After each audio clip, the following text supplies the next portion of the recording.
Tanking has always been something I have enjoyed in Battlefield games, as it not only helps the team out when capturing objectives and winning the game, but also requires practice to be good and efficient.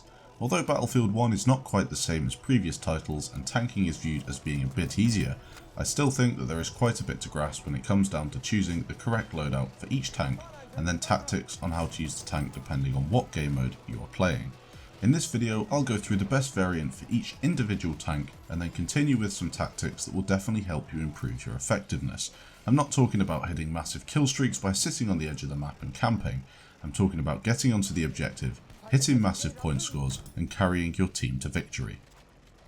So let's start with some simple things.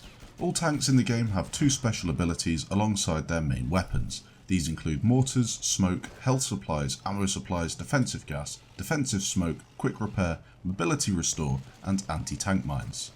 These special abilities will change depending on what tank you decide to spawn in. For example, if you spawn in an FT-17 flanker tank, you will be given anti-tank mines and a mobility restore, whilst if you spawn in the FT-17 howitzer tank, you will receive mobility restore and defensive smoke.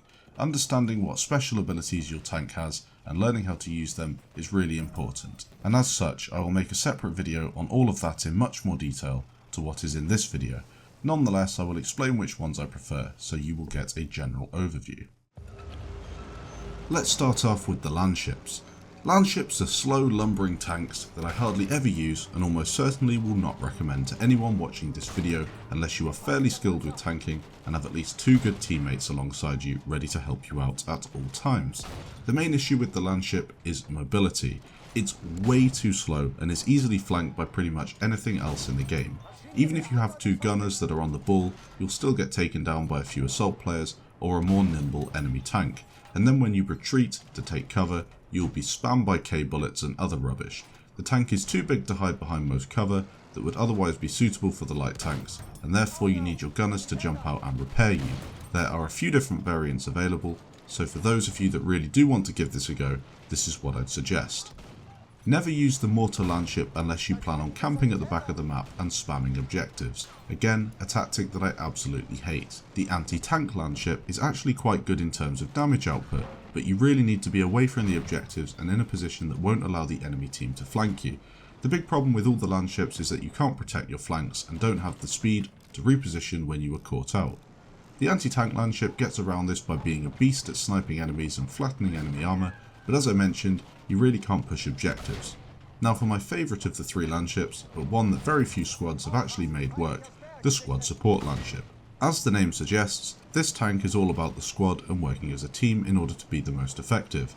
Unlike the other two tanks, you actually get an additional 2 seats in the tank, bringing the total to 5. With these extra seats, you are provided with a bit of extra cover on the flanks and 2 more dudes that can get out and repair you if things go wrong. The tank is also capable of dropping both health and ammo supplies, so friendly players will be more inclined to surround you and possibly help you out during a fight, although do not rely on it. As the driver, you also get access to a rear-facing machine gun, perfect for taking out those sneaky flanking assault players, but this does place quite a lot of responsibility on your gunners, as when you're in the rear seat you can't drive and obviously you're not firing out of the front. As I said, I've only seen a few squads be effective in this tank, so unless you're with a group of competent squad mates, I'd choose something else. Now on to the heavy tanks.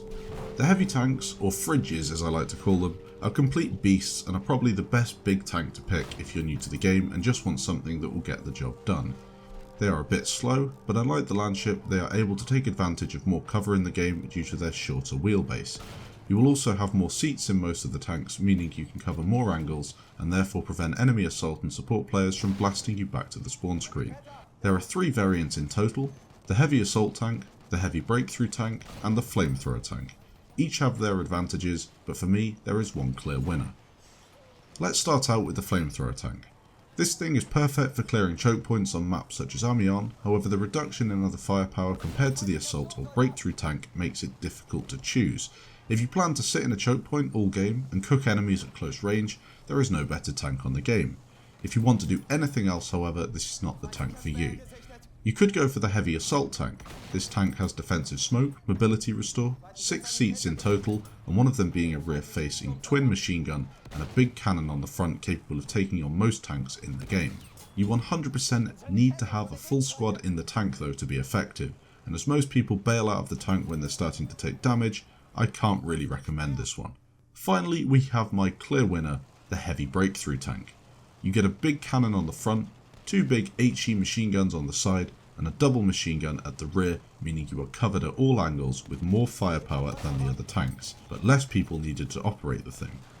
The HE machine guns are similar to the secondary weapon on the flanker tank, that massive barrage of explosive rounds. You also get a similar one on the armoured train. The thing is amazing, really useful if you have 2 competent gunners, and as the driver all you have to think about doing is positioning properly and shooting enemy tanks at range. The main cannon for the driver is also quite a beast, dealing out high damage against other tanks. Alongside that you get the supply ability and quick repair, 2 of the best abilities in my opinion. Team up with 3 other squad mates and use this tank to push objectives and clear out infantry and enemy armour. It's more than capable of dispatching any other tank in the game, and although slightly vulnerable due to its size, the repair feature will definitely help you out in a pinch. Now for my favourite tanks on the game, the light tanks. The light tanks in this game are loads of fun for solo players, and although I'm not really a fan of tanks that only have 1 seat as it reduces team play, there is no denying that they can be really useful in the right hands. You can choose from 3 tanks, the close support tank, the light flanker tank, and the howitzer tank. Firstly, let's ignore the close support tank as it sucks and offers nothing in terms of firepower or special abilities. The howitzer tank was by far the best in the game during the beta, however DICE quite rightly nerfed it. It is still the best tank on the game for dispatching enemy armour though, so if you are purely out to wreck the other enemy team's tanks, this is by far the best option for a solo player. Beware though, as you only get a 120-degree turret angle, and this can be easily exploited by enemies as they flank you, either as an infantry or as another light tank.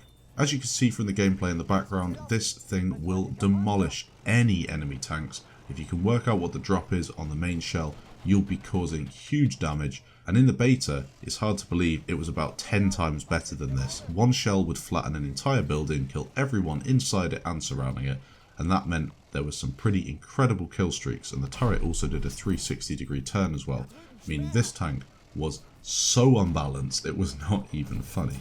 Even so, after DICE have balanced it, it's still pretty effective. I do like going in it sometimes if the enemy has a couple of tanks that need to be taken down. It's very effective on maps such as Soissons and Sinai Desert. Finally, we have my favourite tank in the game, the light flanker tank.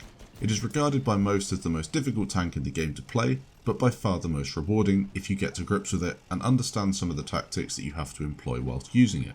You get anti-tank mines and mobility restorers gadgets, both of which are not the most useful, but if utilised correctly can help you out a lot. Use the HE shells to clear out camping enemies or annoy tanks in the distance, and use the canister shell to melt infantry at most ranges and smash enemy aircraft. Keep moving as much as possible if you don't have cover. The last thing you want is low health in this tank as there's no quick repair feature. The best thing about this tank however is its ability to single-handedly ruin all enemy assault players and trick larger tanks into taking it on in a fight. The amount of times I've been in this tank only to be chased by some cocky heavy tank is ridiculous. All I do is sneak behind cover, drop some mines before he can see me and bait him to drive over them. You can also fit in some spaces that the larger tanks can't, making for some pretty epic escape routes and flanks. One thing I would suggest though is never to drop mines when you're in a fight with an enemy tank, as all he has to do is shoot them with anything, they'll explode and kill you. The flanker is best suited to maps such as Amiens, however it's very effective on some larger maps providing you keep good awareness of all your surroundings. Next we'll move on to the artillery truck. Hated by large amounts of the Battlefield 1 community, the artillery truck is a camper's wet dream, as it has the ability to take on enemy infantry, armour and aircraft at silly ranges while being a solo tank, and one that can offer a quick repair feature, meaning you never have to get out of your sweatbox. I for one hate these things, but damn they are effective. Position yourself in a good spot on a map such as Empire's Edge Conquest or Galicia Operations and watch the kills come rolling in. You can also smash planes as the turret on this thing has a silly firing arc, giving people another reason to camp in these things and go for long range plane shots. The AA variant can be very useful, but I don't think you can justify using a tank for an anti-air purpose, especially considering how easy it is to take down aircraft in Battlefield 1. The same goes for the armoured mortar truck, as that thing promotes camping away from all the action and is not something that I want to see in a Battlefield game. Finally, let's look at the Saint-Chamond. This tank can be useful, however be very careful which variant you choose. The The gas assault tank is pretty much useless unless you're in a very tight spot with only close range combat in mind. It is fairly similar to the flamethrower tank that I talked about earlier in that regard. The standoff assault tank is again something I wouldn't recommend using, as it's just not as good as some of the heavy tank variants. However, the final version, the field assault tank, can be very effective. This tank offers the unique ability to call in an artillery barrage via a carrier pigeon, and I can 100% guarantee it will help your team clear out an objective on a game of operations. It is a very difficult skill to master, however. Get onto an objective surrounded by enemies and survive, but this tank makes it possible with that crazy artillery strike that smashes infantry with ease. The main shell is also very easy to use with little drop and a high velocity, meaning you won't be missing many shots against other tanks, and the speed of the Sun Shimon allows you to outmaneuver the other big tanks. Now for some quick tactics that I haven't mentioned so far in this video. Firstly, only play in a big tank if you have teammates that actually want to help you out. Squadding up with randoms is a complete lottery and can be very annoying as they mostly bail out when you start taking damage, leaving you alone and probably dead. Use the flanker tank to increase your skill in solo tanking and aim at avoiding enemy tanks and playing from cover. Play Conquest as this promotes good positional awareness, and don't be afraid of dying and ruining your kill streak.